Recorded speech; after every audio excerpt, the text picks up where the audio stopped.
बंकिम चंद्र चटर्जी ने कहा था, बंगाल हिंदू और मुसलमान, बंकिम चंद्र चटर्जी ने कहा था कि बंगाल हिंदू और मुसलमान दोनों का है। बंगाल की भलाई के लिए जरूरी है कि हिंदू और मुसलमानों में एकता हो। जिस व्यक्ति के ऐसे विचार हों, क्या वे कभी सांप्रदायिक गीत लिख सकते थे अध्यक्ष महोदय? कुछ लोगों के द्वारा वंदे मातरम में उपयोग किए गए मेटाफर्स, रूपक जिन्हें कहते हैं, को मिस इंटरप्रिटेट किया गया। हो सकता है यह काम कई बार नासमझी में किया गया हो, पर मेरी समझ से कई बार अध्यक्ष महोदय यह जानबूझकर किया गया है। यह बात नहीं है कि हमारे मुस्लिम भाइयों ने बंकिम चंद्र चटर्जी के मेटाफर्स को सही अर्थ में नहीं समझा था। मौलाना रजाउल करीम ने कहा कि वंदे मातरम जैसे निर्दोष और सर्वांग सुंदर गीत को भी सांप्रदायिक कहते हैं, पर जिनके पास उदार दृष्टि है उन्हें वंदे मातरम गीत को समग्र दृष्टि से देखना चाहिए। वे देखेंगे कि उसमें बुद्ध परस्ती का कहीं पर अध्यक्ष महोदय कोई दोष नहीं है। इसलिए अध्यक्ष महोदय जी, यह मैं कहना चाहूंगा, और अध्यक्ष महोदय हमें देखना है कि इस्लाम किसको बुद्ध परस्ती कहता है और उसकी हदें कहां पर हैं। सच्चाई है कि भारतीय मुस्लिमों ने बंकिम चंद्र चटर्जी के भाव को कौन बैठाने वाला है? कौन बैठाएगा? क्या बात करते हैं? यह हम तो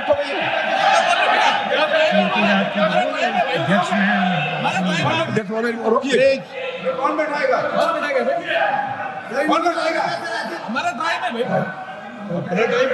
हमारे साथी थे, हमारे साथी। अध्यक्ष महोदय, वंदे मातरम, प्लीज। अध्यक्ष महोदय, सच्चाई है अध्यक्ष महोदय, संसद में कोई चाहे जो बोले, सच बोले, सत्य से थोड़ा परे भी बोले, लेकिन शोर शराबा नहीं मचाना चाहिए। खड़े होकर आप बाद में जब भी बोलने का अवसर मिले आप उसका प्रतिकार कर सकते हैं। संसद की मर्यादा है, सदैव मैंने इसका ध्यान रखा है महोदय। संसद यह मेरे बारे में कोई नहीं कहता, संसद की मर्यादा मैंने कभी नहीं तोड़ी। अध्यक्ष महोदय, सच्चाई यह है कि भारतीय मुस्लिमों ने बंकिम चंद्र चटर्जी के भाव को कांग्रेस के कुछ नेताओं या मुस्लिम लीग के नेताओं से कहीं अधिक गहराई और सही अर्थ में समझा था। और हमारे यहाँ की सूफी परंपरा में अध्यक्ष महोदय, विशेषकर पंजाब और बंगाल में अक्सर यह भाव देखने को मिलता है। जिस भाव से वंदे मातरम लिखा गया, ख्वाजा गुलाम फरीद ने लिखा है, ए हुस्न ए हकीकी नूरे अजल, ए हुस्न ए हकीकी नूरे अजल, तैनू वाजिब ते इम्कान कहूं, तैनू दशरथ लक्ष्मण राम कहूं, तैनू सीता जी जानान कहूं।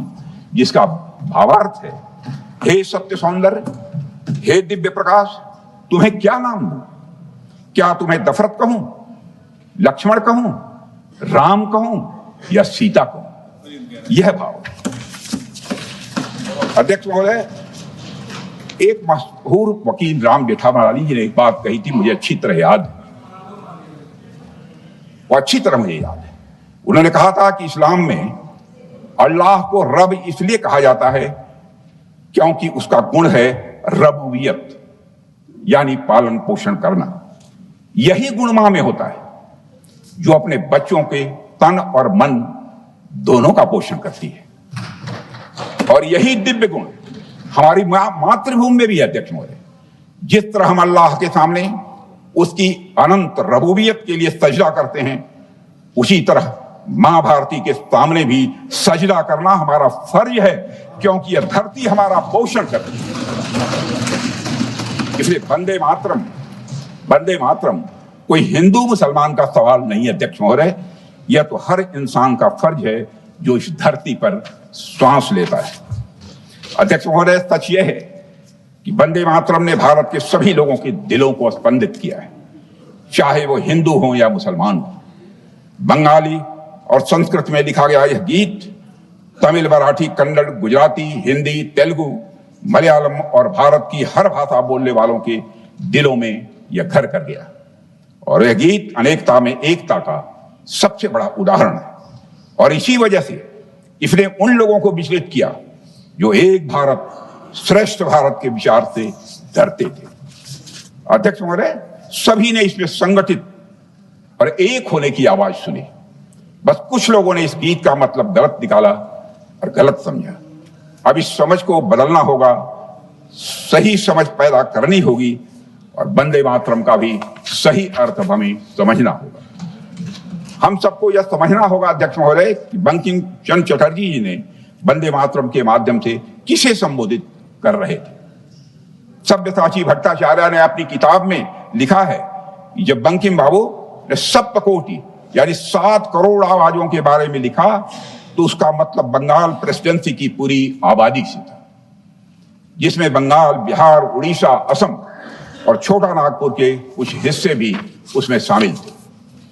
अध्यक्ष महोदय, इसका उल्लेख स्वयं बंकिम बाबू ने 1872 में किया है और इसलिए 7 करोड़ केवल किसी एक समुदाय की आवाज नहीं थी। 7 करोड़ केवल एक समुदाय की आवाज नहीं थी, किसी एक धर्म या संप्रदाय का यह नारा नहीं था। यह तो समूचे भारत की एक स्वर लहरी थी अध्यक्ष महोदय, जिसमें हर भारतीय की आस्था, हर भारतीय की आशा एक साथ गूंज उठी थी।